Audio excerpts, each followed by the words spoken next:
Man, I gotta be honest with you. Before we even get into the SmackDown Live review tonight, I gotta be honest with you.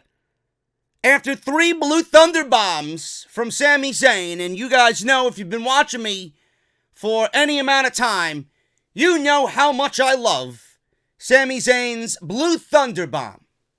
In fact, I don't even know why he finishes anybody off with the Helluva Kick. It should be the Helluva Kick and then the Blue Thunder bomb. Case in point, what he did tonight. The Helluva Kick cost him the WWE Championship, but that is beside the point. I wanted so much, and I don't know, I say, I don't know why, but I do know why. After 3 Blue Thunder bombs, I wanted Sami Zayn to actually win the WWE Championship tonight. Just as a shock to everybody. I know why they didn't do it. But after 3 Blue Thunder bombs, I guess the inner voice in me was hoping for an explanation to why this wild card rule is even a thing. Or AJ Styles. I was hoping that AJ Styles won the WWE Championship, took it back to Monday Night Raw, and we got a unification match, which then would have abolished the Universal Championship at Money in the Bank. That's what I was hoping for. I guess the inner voice in me is hoping for some sort of explanation. It's the WWE wildcard rule that was instituted on Monday Night Raw, Night 2, and we got zero explanation as to what is going on with this thing. People are already chiming in on social media that they're over it. And apparently the ratings for Monday Night Raw and the wildcard rule being instituted, they didn't really change all that much. So Vince McMahon calling himself a genius over and over and over again clearly was not. We'll go over all that today right here on SmackDown Live. Also, outside of a pointless WWE Championship match between AJ Styles, Sami Zayn, and Kofi Kingston, we got new tag team champions crowned in the most laziest way possible. I don't really want to shit all over it too much because I don't mind Daniel Bryan and Eric Rowan in that spot, but man, how many times have I stated that WWE cannot create anything interesting for us, the audience? That is a picture-perfect way for me to just tell you that they're lazy. They did absolutely nothing as far as creating. They just made a match. New champions were crowned. No reason why these two teams were given the opportunity to fight for the tag team championships. And boom, we got new champions. Now WWE has new champions. And at the end of the day, it doesn't make any sense whatsoever.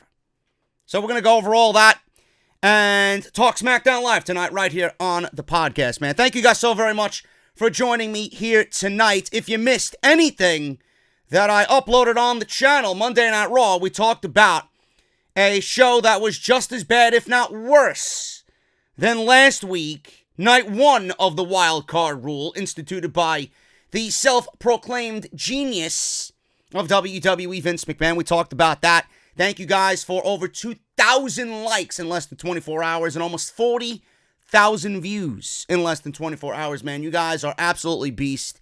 Go and check it out. Breaking news, Vince McMahon is not a genius. Shocker to all, I'm sure. Make sure you guys go and check that out. Link is in the annotation that you see in the top right corner. Also, Goldberg and his Saudi Arabian deal. Jon Moxley, Off the Script Extra, if you guys missed that. And then Off the Script this past weekend, man, with episode 272. The real reason why Goldberg is back with WWE in Saudi Arabia. And Leo Rush turns down a 5-year offer from WWE.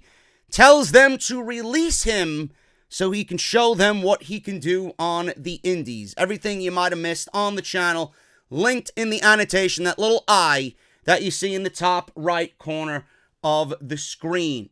Make sure you guys follow me on social media at JD from NY206 on both Twitter and Instagram. Hit that subscribe button down below. Turn on that bell for all notifications. If you guys want to support the podcast on Patreon, it is completely optional. Patreon.com/JD from NY206. And the podcast tonight is brought to you by one of my main sponsors in Audible. audibletrial.com/offthescript. Make sure you guys sign up and get your 30 days free of Audible with one free audiobook included as a thank you. Use our unique link there. All you have to do is download the app via your iPhone or Google devices, Android devices, I should say. It's free. Go through the sign-up process. You're going to get 30 days free. You're not billed whatsoever. And then as a thank you, Audible's going to give you one free audiobook of your choice. And here's the best part.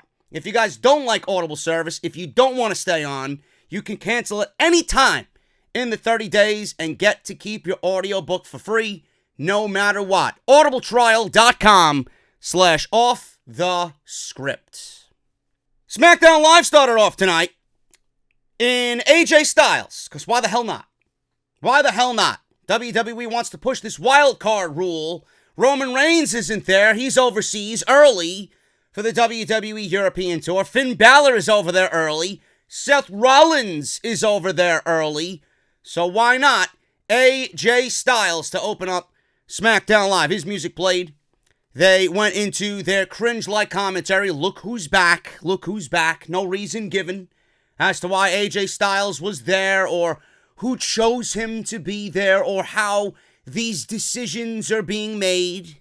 This is the most important aspect of what I want as a viewer. I want WWE to tell me why certain things are happening.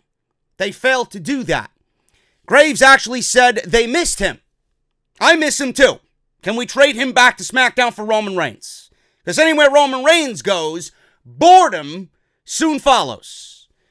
So Phillips announced that Vince McMahon announced a wild card rule where a limited number of superstars from Raw and SmackDown can be invited to cross-brand lines and go to either SmackDown or Raw on any given night.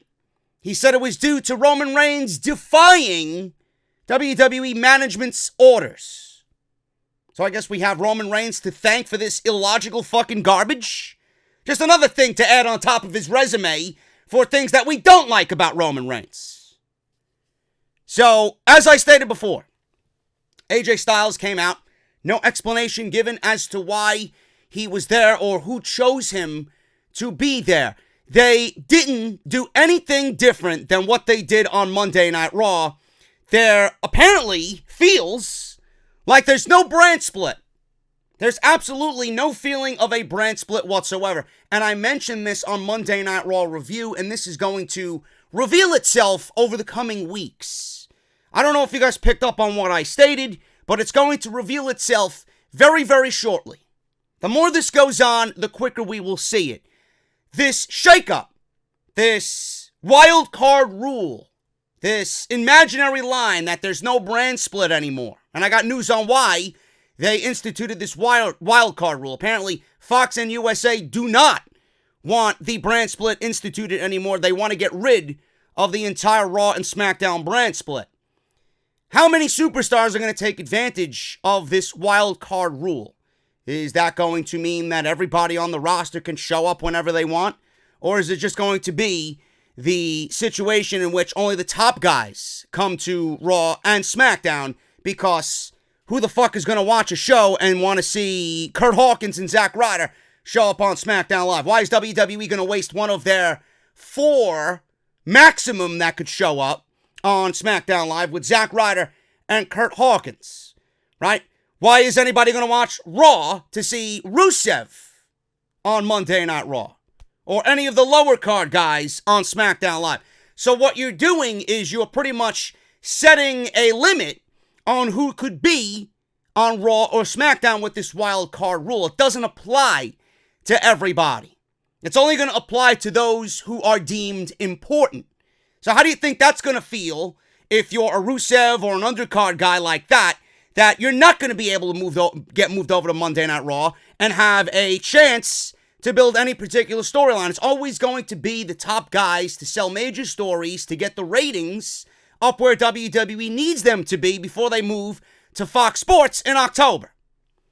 So with WWE doing this wild card rule, Phillips stated, I put in my notes, this is exactly what he stated word for word. Look who's taking advantage of the wild card rule. Then he said that wrestlers are invited to cross-brand lines. So it's Styles taking advantage of the wild card rule. Okay, he's taking advantage of the wild card rule, but is AJ Styles making this decision rogue?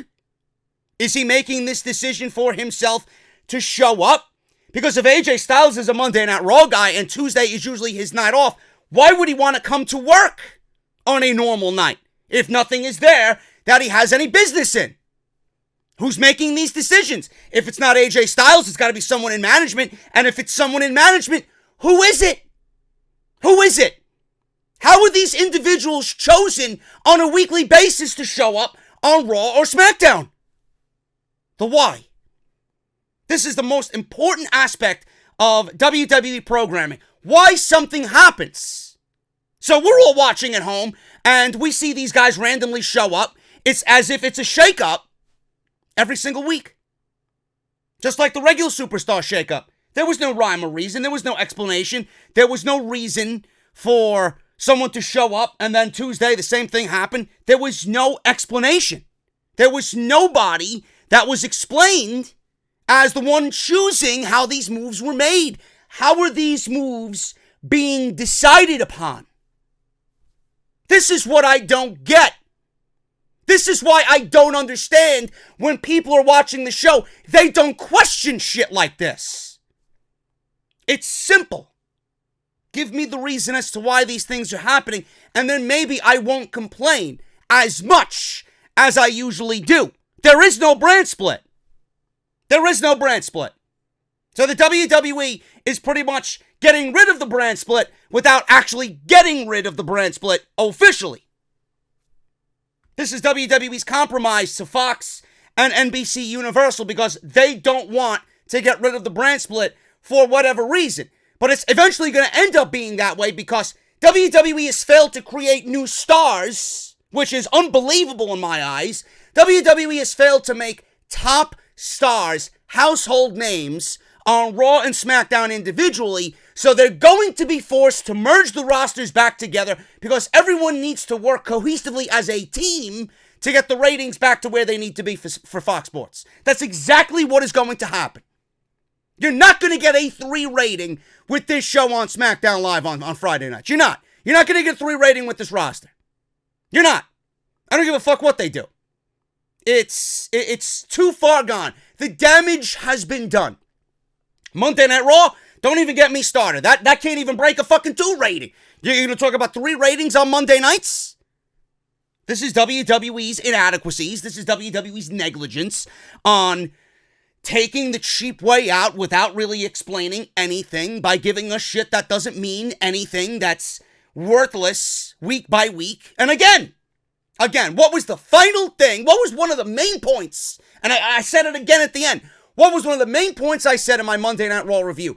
They did not give you any reason to tune in to Monday Night Raw or SmackDown Live next week. Yeah, we got 2 WWE Championship matches in back-to-back nights, which I'll touch on in a second. But they didn't give you any reason to tune in next week.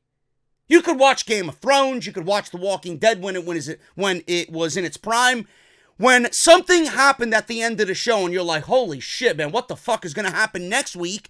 What's happening with Rick? What's happening with Negan? What's happening with Michonne? Right? What's happening? You're going to tune in next week. You're going to sit your ass down at 9 o'clock on AMC and you're going to watch that motherfucker till 10:05 or 10:10, whenever the fuck it ended. WWE doesn't do that. Yeah, Kofi Kingston won the WWE Championship match against AJ Styles and Sami Zayn. Join us next week. And then on Monday, they'll start building towards SmackDown on Tuesday with 0 interest. So you're pretty much telling everybody there's no reason to tune in for the entire week. You're not getting people excited throughout the entire week. You're going to wait till Monday when no one is watching Monday Night Raw, and then you're going to unleash an announcement for Tuesday. Who the fuck's going to hear it because they're not watching Monday Night Raw? Or they're not really paying attention to WWE because you've already driven them away. It's little things like that WWE needs to work on, and they failed to even do that. Why did AJ Styles show up? Why did the Usos show up? Why did the Miz show up? Why? Who's making these decisions? You got to tell me why these decisions are being made and who's making them. Just a little bit of fucking logic, please. So AJ's in the ring. "Oh God, how I missed you," he says to the SmackDown Live audience. Said Mr. McMahon instituted a wild card rule on Raw and SmackDown. So what that means is, if you are brave enough and fast enough, you can cross over to a rival brand. He said you can be one of 4 superstars each week to crash a rival brand. How and why? That's all I want to know. And who is in line to make the jump on a weekly basis? Are we going to see a revolving door of talent? Are we going to see tag teams like we've seen tonight in the Usos? Is that going to be a regular thing? Because my God, does this tag team division need it. So he said it's 4. Last night it was 5. Tonight it was 5 as well. Because WWE lost count. Or they didn't really understand their own rules for the wild card rule. Said he wanted to do it first here on SmackDown Live. He said SmackDown is still the house that AJ Styles built, and then he was interrupted by Sami Zayn. The announcers weren't excited that he was one of the individuals to cross over from Raw. Sami said he doesn't want to be here either. Don't worry. I don't blame him. He'd rather be anywhere on his day off. I don't blame him. Surrounded by a bunch of Kentucky Fried hillbillies. Hey, Bertha Faye, did you milk the sheep early this morning? Did you churn the butter? And did you let the pigs run around in the slop in the yard? Oh, good. Make sure dinner's ready by 5 p.m. tomorrow, because I'm going to be working all night in the farm. Good old Kentucky Fried Hillbillies. No Ricochet tonight, though, but he's from Kentucky. So WWE missed an opportunity with him not being on the show. Anyway. He said he knew Styles, with his toxic ego, would pull a stunt like this. He said he had to show up because no one else would call him out. How many of you think I'm an asshole already? Oh, we don't sound like that in Kentucky. Anyway, Styles said his nose is burning. Here we go. Said he's happy he made it out of the dumpster that Braun Strowman threw him into, but he should have taken a shower because he smells like a foot. Smells like a foot. I'm sure whatever Sammy smells like smells less than what Monday Night Raw smells like. Monday Night Raw smells like fucking burning diarrhea. Wet and sloppy. Sami Zayn smelling like a foot? I take it. Sammy said he did take a shower, but the smell doesn't come out that easily. So clearly, Vince McMahon had to script this fucking garbage into the promo where Sammy smells like a foot, and AJ had to tell Sammy how much he smells by being dumped in the dumpster by Braun Strowman, which elicited a take a shower chant by the Kentucky crowd. Maybe they should smell themselves. I'm sure most of them in the audience smell worse than Sami Zayn does. I'm just saying. Sammy said this is classic deflection. He was interrupted by Kofi Kingston and Xavier Woods. Kofi asked why they're having a party without inviting their boys. The New Day. Crowd shouted out with The New Day, doing their signature catchphrases. Kofi took exception to Styles talking about building SmackDown. We get it, man. We get it. You like to say it. It's an amazing catchphrase. But you do not live here anymore. So Styles said he saw Kofi on Raw last night, so he thought he'd return the favor. Xavier says he might want to check himself before he wrecks himself. Kofi said he's the champ now. He asks what codes he wants to do about it, and that they're both standing in the SmackDown ring. Or what does he want to do? What codes? What he wants to do about it, because they're both standing in the SmackDown ring tonight. Sammy interrupted and said he can see where this is going. He told Kofi not to offer Styles a WWE Championship title match tonight because he doesn't have to. Sammy told Kofi he loves him so much that he will tell him the truth. He said the fans aren't happy for him. He says he's caught up in the trap of constantly trying to please the audience, even at his own detriment, including defending his title when he doesn't need to. He said if anyone deserves a WWE title match, he says obviously it's him, which is an untrue statement. He said the people deserve to have a champion who will tell the truth, whether they want to hear it or not. Kofi asked him what that smell was again. Fans again chanted, "Take a shower." Typical Vince McMahon fucking garbage humor. Xavier says he smells like his 10th grade sock drawer. Kofi said he defended his title on Raw last night against Daniel Bryan to show everyone that what happened at WrestleMania was not a fluke. He said he considers himself to be a fighting champion, so he wants to put the title on the line tonight against either of them or both of them in a triple threat. Kofi says it doesn't matter who it is, he will remain champion. Now, two things here.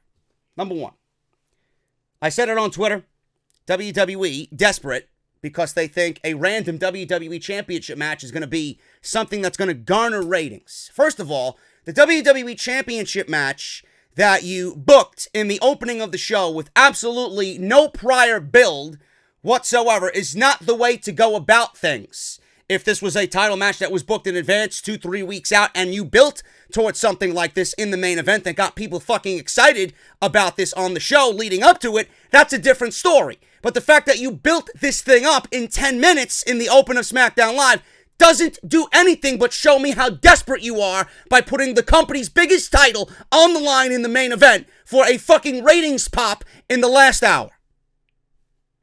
Okay? Number two. Why is AJ Styles getting a WWE Championship match? Now, I understand Kofi challenged him, but the way I see it, how is this something that makes any sense?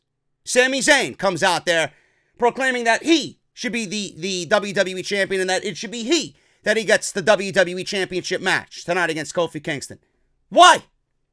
Why? Why does anyone like that state shit like that when we all know it's completely bullshit? Sami hasn't wrestled once outside of his return match with Finn Balor on the Monday Night Raw after WrestleMania. He's had nothing but promos shitting on the fans, and somehow that deserves a WWE Championship opportunity. And how does that make Kofi Kingston look? Yeah, I guess it makes him to be the fighting champion. He's got some sense of seriousness to him outside the pancakes and the gyrating and the positivity and the happy-go-lucky attitude that he has. Yeah, that's great. That's great. But if I'm a WWE champion, I am getting myself ready for Kevin Owens, and being that I won the title at WrestleMania, I don't have to prove anything to anybody, because what I put myself through to get that match at WrestleMania should be more than enough for any human being who's ever doubted me. I didn't have to go beat Daniel Bryan again on Monday Night Raw to retain the WWE Championship. So AJ Styles and Sami Zayn should be of no factor to Kofi Kingston. It should be all Kevin Owens. Made no sense to me.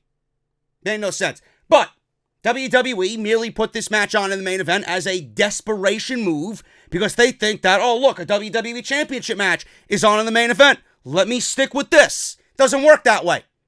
Doesn't work that way. How many people were legitimately invested in that title match tonight on SmackDown Live? Zero. Zero. You merely did it as a fucking cover-up for your failing ratings. The one thing I don't want to see is WWE now going to WWE title matches to boost ratings. We rarely don't see the title like that defended on regular TV. And now we've gotten it back-to-back nights in a desperation move. Next time you want something like that to happen, build the fucking title match up over 2 or 3 weeks, even a month, and give people a heads up as to when it's happening so that we know it legitimately means something. That's all I'm going to say about that. Moving on. Kevin Owens sat in his car. Apparently, it's his birthday. Happy birthday, Mr. Kevin Owens. So he's going home. He vowed to take the WWE title from Kofi at Money in the Bank. Happy birthday to me, he said. Kevin Owens turned 35 today. Ali made his entrance. Said he'd face Andrade next. Or it was scheduled that he would face Andrade Cien Almas next. Vignette aired with Ali saying, "The light shows you a path, and sometimes it seems like it's too far away. But as long as you see the light, you must fight." He talked about Money in the Bank being another chance to regain what was snatched away from him due to injury. He said as long as he sees that contract, he will fight for another opportunity that could change his life. Now, I'm going to mention this quickly. I mentioned this already once before. Ali is a dark horse in that Money in the Bank. Why do you say that, JD? Well, outside of the Kofi situation that Ali got injured with and his opportunity was no more, an opportunity like that with Money in the Bank, I want you to keep in mind that the Survivor Series is taking place in Chicago this year. And Ali is a Chicago native. So a cash-in in Chicago in his hometown could really be the thing that sends him over the edge to get him to where he needs to be. Just letting you guys know about that. Little planting of the seed right there for you with Mustafa Ali possibly being the dark horse. Now, I'm not going with him personally because I don't think WWE is going to go with him. I think WWE is going to go with Drew McIntyre or SmackDown with Andrade. That's just the way I see it. Zelina Vega and Andrade walked out. Vega talked about the Kentucky Derby being a place where thoroughbreds race at their peak. But on SmackDown, there is only one thoroughbred. Andrade vowed to win Money in the Bank in 2 weeks. A minor criticism here. I don't mind Andrade getting some microphone time. But we've been seeing a little bit more of Andrade on the microphone on a week-to-week basis. Whether it's in the ring or walking down the aisle with Vega or in the back or in a YouTube video or a Twitter promo. What is the reason why Zelina Vega is with him? What is the one reason why Zelina Vega is with Andrade Cien Almas? Because she is his mouthpiece. Why are you going to give Andrade a microphone when his English is completely broken and Zelina Vega is the perfect person to get across what Andrade needs to say? She has the ferocity in the vocals, in the voice, to get across whatever point he wants to make. His job is to get that point across through action. He's the action, Vega is the words. Keep it at that. I don't know why Andrade is speaking when he doesn't need to be speaking. We all know that someone who doesn't speak English doesn't really go that far in WWE. Keep it with Vega on the vocals and keep it with Andrade in the ring. It's a simple dynamic. There's no other reason why you would even pair the two together. This is the reason why they're together. Keep it that way and work to their strengths. Please. It's fucking ridiculous. Shit like this. Little shit like this pisses me off. Because it's not what needs to be done. Ali and Andrade. This match went 6 minutes, no contest. Randy Orton came out of nowhere. Ali hit a Spanish fly on Andrade. And Randy Orton came from behind and hit Ali with an RKO. Zelina grabbed Andrade's legs to stop Orton from DDTing him. Ali went for a super kick and blocked it, or Orton blocked it. Orton gave Andrade a forearm to the chest. Ali attacked Orton with a barrage of forearms. Orton then gave Ali an RKO. Andrade leaped off the top rope. I don't know what the fuck he was going for. Face first right into an RKO. Got Andrade coming out of the midair. Orton looked on at the briefcase, and that was it. So clearly WWE's building Randy Orton up as a possible two-time Money in the Bank briefcase winner. And we all know that Randy Orton should not be winning Money in the Bank in 2019. Neither should Braun Strowman or Alexa Bliss. Just throwing that out there. Anybody else but those three, I am perfectly okay with. Oh, Baron Corbin, too. Forget about him. No Baron Corbin. Because it looks like after last night and him pinning Seth Rollins, advertisements are showing Corbin versus Rollins for the Universal Championship at Extreme Rules. Get ready, folks. Get ready. Go out and buy your NyQuil now. Well, you might not even need it if that's the fucking main event of Extreme Rules. So, 6-minute match. Something that I actually wanted to see between these two guys. And Orton really just taking everybody out with an RKO, sending a message before Money in the Bank. I don't know whether Orton is a heel or a babyface because, you know, when he comes out doing the RKO, which gets a fucking massive pop anyway, you know, Orton, what happened to this heel Orton character? This diabolical fucking prick. This sadistic fuck Randy Orton. What happened to that Randy Orton? We're slowly getting back into the cool Randy Orton. RKO out of nowhere is going to get a big babyface pop. You got a babyface in Mustafa Ali. You should have fucking did something to him to desecrate the man. Randy Orton seems to have hit the peak already with his heel run, and now he's getting back into that boring Randy Orton heel character where I don't really care to see him on television. Let's get better with that. We got Roman Reigns. Roman Reigns. Video package of Roman Reigns. I don't know why this was even a thing on this show. I don't understand what the fuck we were watching. We were forced to watch a Roman Reigns video package of all of his accolades from 2015. Going through everything. The WWE Championship, beating Brock Lesnar, the leukemia, and then coming back. And then fighting Drew McIntyre at WrestleMania, and then again on Monday Night Raw. Why? Why? Is it really necessary to shove this guy down our throats so fucking much? Did you really need to let us know, remember, Roman's not here, but we're going to make sure you remember who he is. We don't want you to forget it all about Roman Reigns. What does this have to do with literally anything moving forward? I don't get it.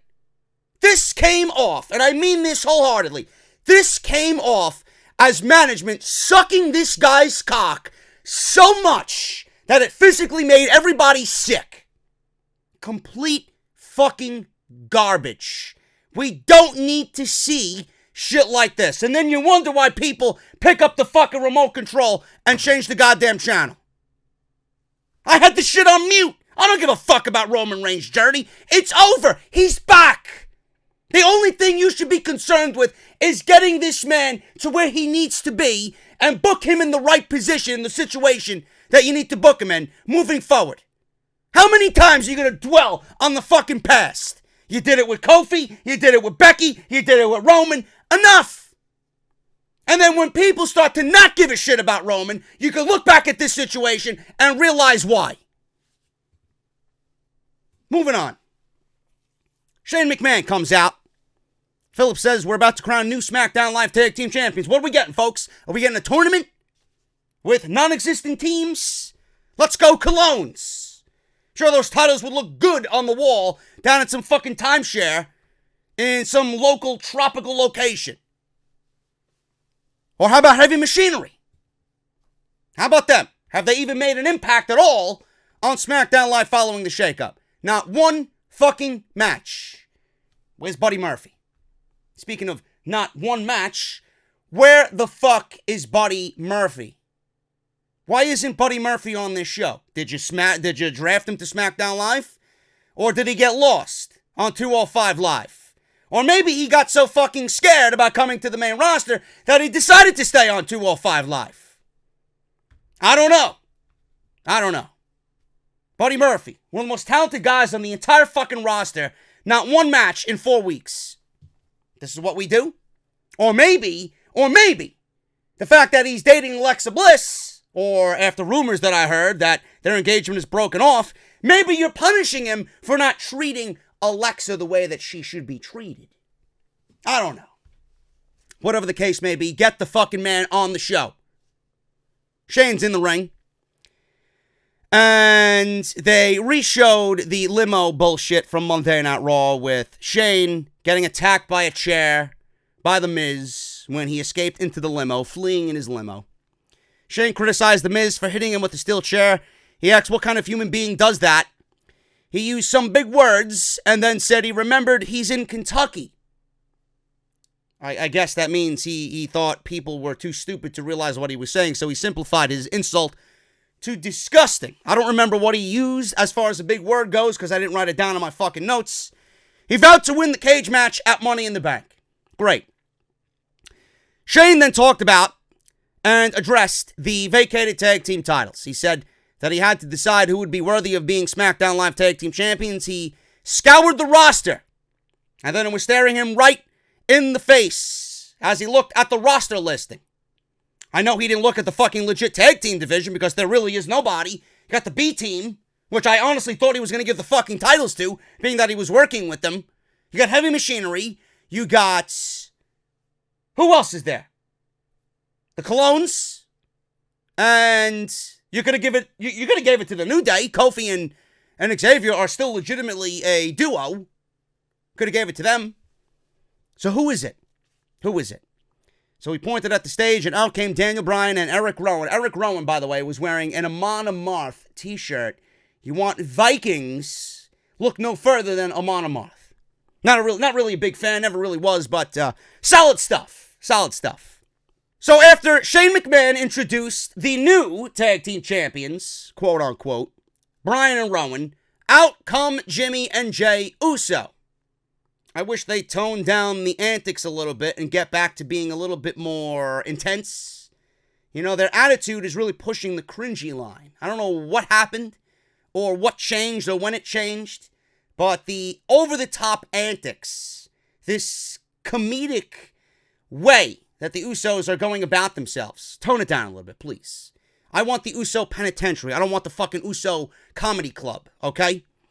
So, obviously, Shane asked what Jimmy and Jey were doing here. Jey said Roman said it was his yard, and Roman said they could slide through whenever they feel like it. More illogical booking. So, Roman says you can show up whenever you want. It's okay.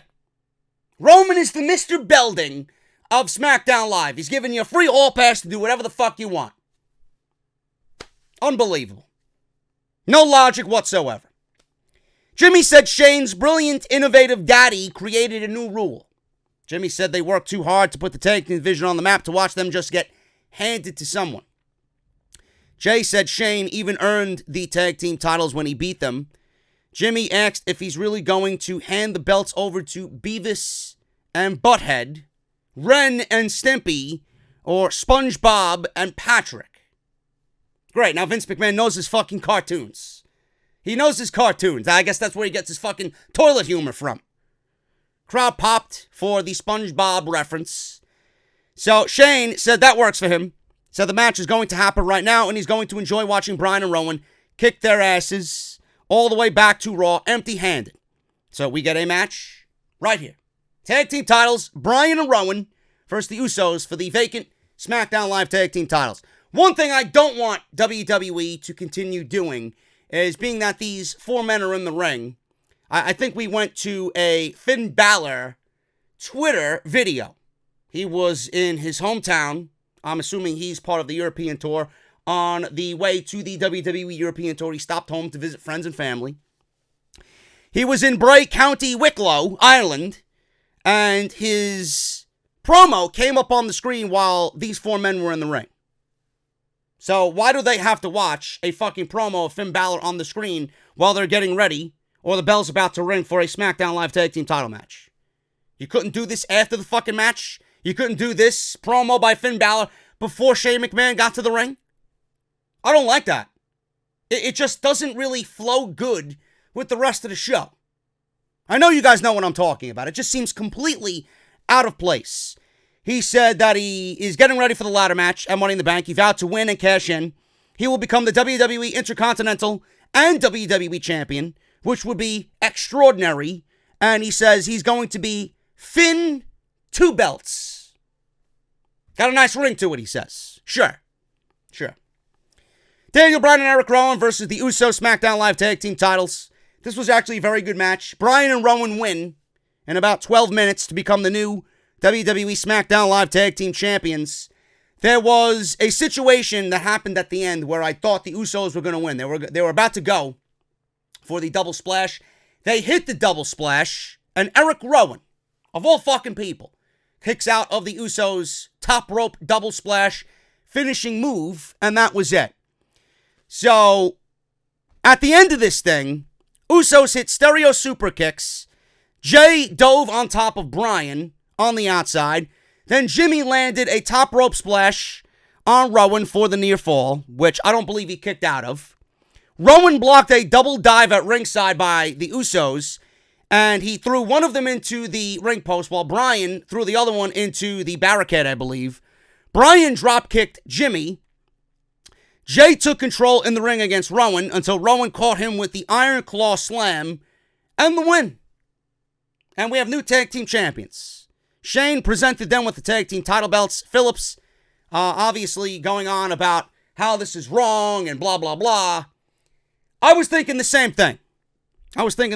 This is not really the decision that I would have made for the tag team championships. Now, if WWE was smart and they were somewhat creative, I would have made a fucking unification of both divisions. How many times I gotta repeat myself on this fucking program? I would have made a tournament with every team in the WWE over the vacated SmackDown Live Tag Team Championships. I would have done this a couple of weeks back instead of doing it here 2 weeks before Money in the Bank. I would have had the tournament take place on SmackDown and Monday Night Raw on a weekly basis leading into Money in the Bank. The finals of the tournament would take place on the go-home show of either Raw or SmackDown. And the SmackDown champions would challenge the Raw champions at Money in the Bank. And we would get a unification match for the tag team championships. And then, following all that, the divisions would be merged and we would have teams on Raw and SmackDown float. This is what I would have done. So WWE instituted the wild card rule. I guess we're going to get some sense of that. This is why I wanted the Usos to win this match, specifically over Bryan and Rowan. I wanted them to take the SmackDown Live titles to Monday Night Raw in hopes that we would get a unification match and we would get one champion. Because there is a very, very small amount of teams that mean anything in WWE. And I think making the division one with one set of titles is all we need. This is why I wanted the Usos to win. So we got Bryan and Rowan. I'm not going to shit on Bryan and Rowan because it actually makes a little bit of sense. Number one, the only way it doesn't make sense is the fact that how these teams got chosen. They were just randomly chosen. It makes sense in the way of Daniel Bryan because he lost to Kofi Kingston at WrestleMania and he lost to Kofi Kingston on Monday Night Raw. Clearly, he's not going to be in the main event title picture for a little bit. So, having him team with Rowan and win the tag team titles, they're a major heel act led by probably the biggest heel on the main roster right now in Daniel Bryan. Honestly, if you look at it from a non-complaint perspective, I think this is a great move because it's going to bring some sort of legitimacy to the tag team championships, and it's a great way for a babyface team to chase and ultimately get over by beating the biggest heel in the WWE for the tag team championships. I don't mind that. I really don't mind that. And I've seen some people already mentioning it on social media. The team of Bryan and Rowan versus Heavy Machinery. I mean, it sells itself. Bryan, the angry vegan, going up against Heavy Machinery and Otis. Stakes and weights. Do you know the promos that we could get with Otis, Stakes and Weights, Tucker, against Daniel Bryan? You know, it's a good match. Bryan and Otis, Rowan and Tucker. I think that is a very, very good matchup if WWE eventually wants to get Heavy Machinery over. That's the one aspect of this that I genuinely like. Now, if you really want to dive deep into this situation, what do you think all the other legitimate tag teams are thinking in the WWE, knowing that the tag team titles are on a team that really isn't a team? WWE doing this and putting the titles on Rowan and Bryan is doing nothing more than masking the issue. WWE has given the titles to these two guys and have basically shit on all of the other legit tag teams in the WWE. It is a band-aid on the overall problem that is the tag team division in this company. WWE has been so damaging to tag team wrestling that they have to find the titles on these two guys because they don't trust the titles on anybody else but the New Day or the Bar or the Usos. They got to give the titles to these two guys because all the other teams that they've built up have been embarrassed and have been treated like shit, and nobody gives a shit about tag team wrestling. So why would WWE give the tag team titles to a team that the fans don't really give a shit about? So they opted to give the tag team titles to Bryan and Rowan to help them get the titles and the division over by being a major heel act. It's nothing more than a band-aid. It's a band-aid on WWE's neglect of tag team wrestling. And I don't like that. This match was the single worst decision you could have possibly ever made creatively. There's no creative thought that went into any of this. Why were Bryan and Rowan just randomly out there? Bryan was in a WWE Championship match, and then he's showing up on SmackDown Live on his home turf, just getting a random tag team title match. How do you go from losing the WWE title opportunity to getting a tag team title opportunity? I don't like that. Who chose these teams? Why did the Usos show up, and who asked them to be there? Who chose them to be there?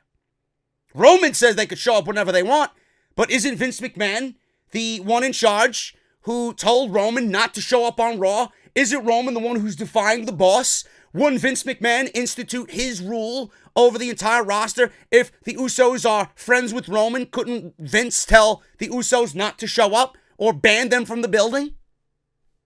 There's no logic. There's no logic. The division needs to be merged. I don't know how many times I got to repeat myself.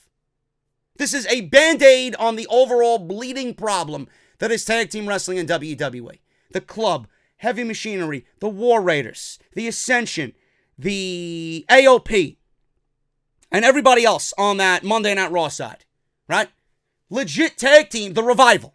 Legit tag teams that you could have legit tag team matches and feuds with, and you opt to give them to two guys who are not even a tag team.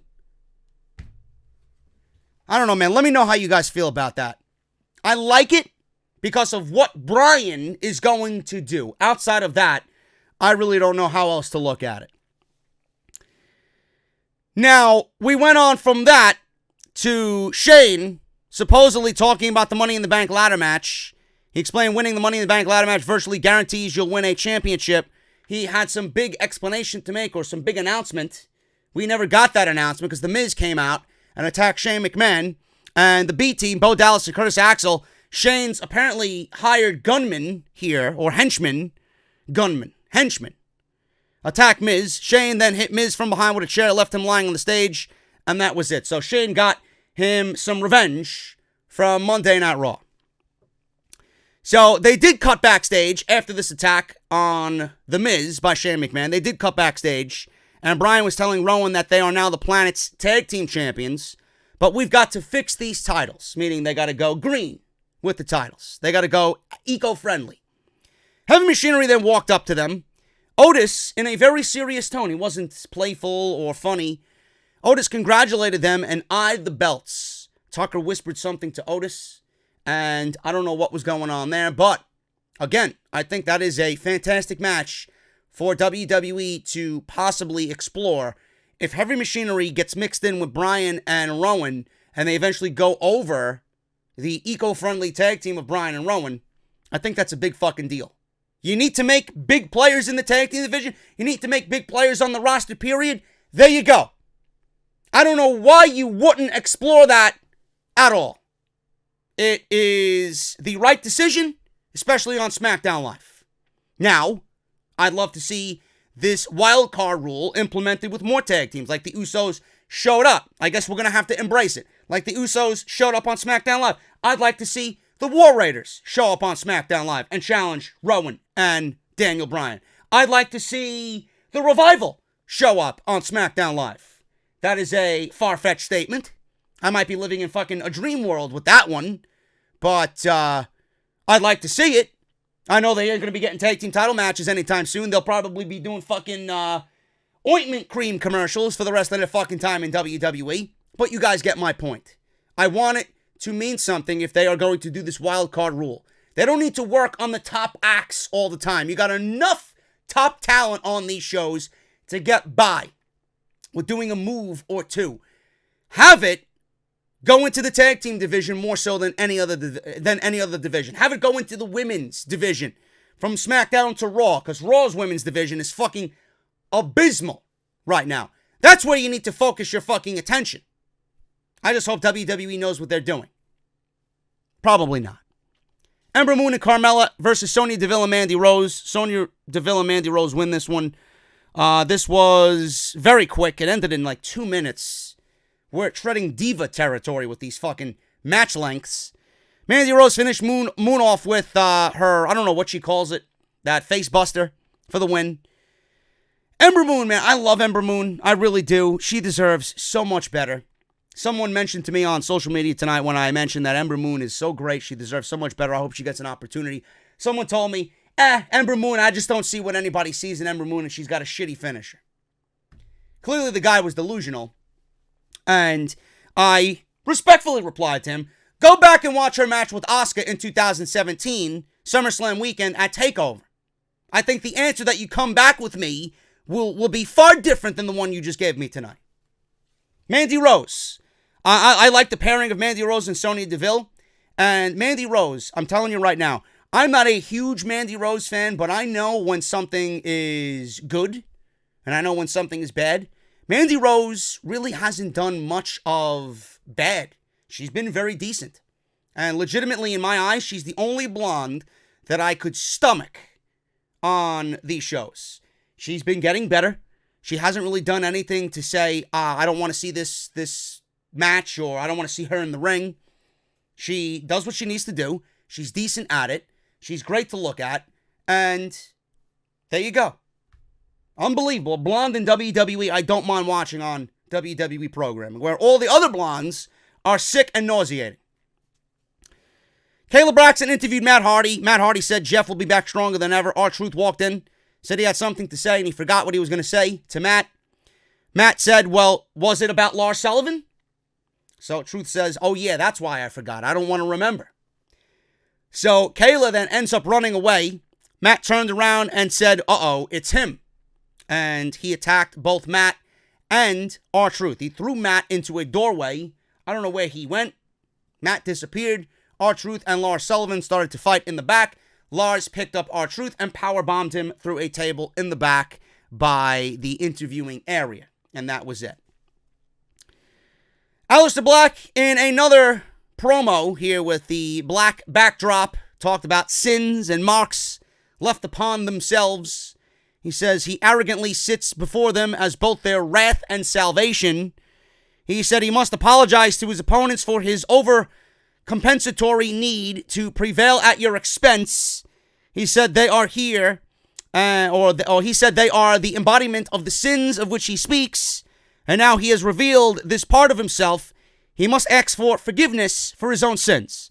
He said he will seek absolution for them in the form of victory, which he shall take from them. I don't know if this is Aleister Black or the old Bray Wyatt. A lot of blah, blah, blah, and they're really having Aleister Black come off in a way that is not as natural as he sounded in NXT. So you could see the terrible nature of which WWE main roster does to somebody, how fucking forced and unnatural he's sounding. Go listen to a promo by Aleister Black in NXT. He does not sound like this. He wasn't using these fucking words and trying to sound cool for the sake of sounding fucking cool. There's a lot of nothing here. Sounds like Bray Wyatt giving one of his fucking prophecies and then ends up losing. And everything that he mentioned and uttered to the crowd was rendered useless. We don't need this shit. Aleister Black got over in 2 months with Ricochet. Why this guy isn't on fucking TV black massing everybody is ridiculous. Told you last week, I'm going to say it again. This was not needed. That man needs to be in the ring doing what Randy Orton is doing with the RKO. Black mass to everybody on the roster. Getting himself over. Simple formula. WWE apparently doesn't know what to do with Aleister Black. And right now, in 3 weeks after they split him from Ricochet, it's showing. Kofi Kingston, AJ Styles, and Sami Zayn for the WWE Championship. Triple threat here. Again, I don't want to repeat myself, but to me, this match made no sense whatsoever. I went over the exact reasons as to why I did not really think this match was needed and why I thought it was very forced for a WWE Championship match. But this was pretty good. This was pretty good. I wish they would have done a better job at building towards something like this, but we got this main event on SmackDown Live. It went 18 minutes, littered with commercials, which I fucking hate. Sami superplexed Kofi, which looked beautiful, and he made the cover, only got a 2 count. Styles entered, set up for a move. Kofi got involved, gave Styles a beautiful SOS. Great spot. All three were down, slow to get up. Kofi blocked a phenomenal forearm, gave Styles a trouble in paradise, sending him out to the floor. KO then comes in, which obviously he was going to come here and intervene in this match, because why the fuck not? This is Kofi's opponent for Money in the Bank. KO comes out of nowhere, attacks Xavier at ringside, throws him into the apron, back first 3 times. Kofi was down and didn't notice Kevin Owens at first. Kevin Owens threw him into the ringside steps. Kofi got to his feet. Sammy, from behind, gave Kofi a Blue Thunder Bomb. And it was a very believable near fall. KO then walked up the ramp, and Sammy gave Kofi another Blue Thunder Bomb. So that's 2. So we got another very, very, very close near fall. KO then is watching from the stage. We get a 3rd Blue Thunder Bomb. And at that point, I thought it was over. I legitimately thought it was over in the first one. Then he did 2, and then he did 3 Blue Thunder Bombs. I thought it was over. I was hoping one of them would have gotten it done just for the fucking shock value of it, but I know why they weren't going to do that. But just for the shock value alone, and the fact that Sammy is on Monday Night Raw, and the title would have been on the same show as the Universal Championship, it would have made things very interesting as far as maybe we are getting a genuine brand split, and maybe we are getting a unification of a title, per se. So, after the Blue Thunder Bomb, Sammy was so frustrated that he backed himself into the corner. He was about to deliver the Helluva Kick, and in the motion of the Helluva Kick, Sammy got caught with a Trouble in Paradise for the win, and Kofi ends up pinning Sami Zayn. This was a very good match. The reason why they did this was because they needed to establish Kofi Kingston as a fighting champion.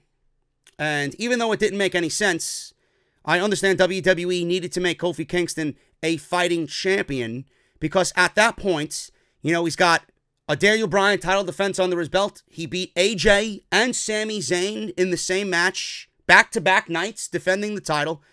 It's going to make it a lot easier when they want to take the title off of him at Money in the Bank against Kevin Owens. Because the way the fans are going to see it, if Kofi went into Money in the Bank without having a title defense, I honestly think it would have been something the fans would have loathed.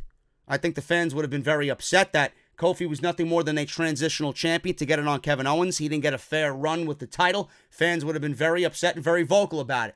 Now that Kofi has established himself as a fighting champion, he showed some seriousness to him. He beat Daniel Bryan on Raw. He beat AJ and Sami Zayn, which is no small task in itself, right?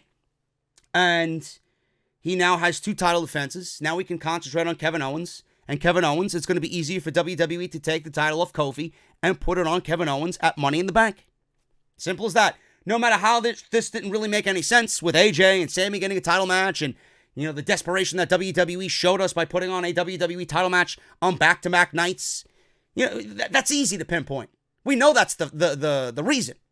But the fact is they did this more for Kofi than anything because I genuinely believe Kevin Owens is taking the title from Kofi Kingston at Money in the Bank.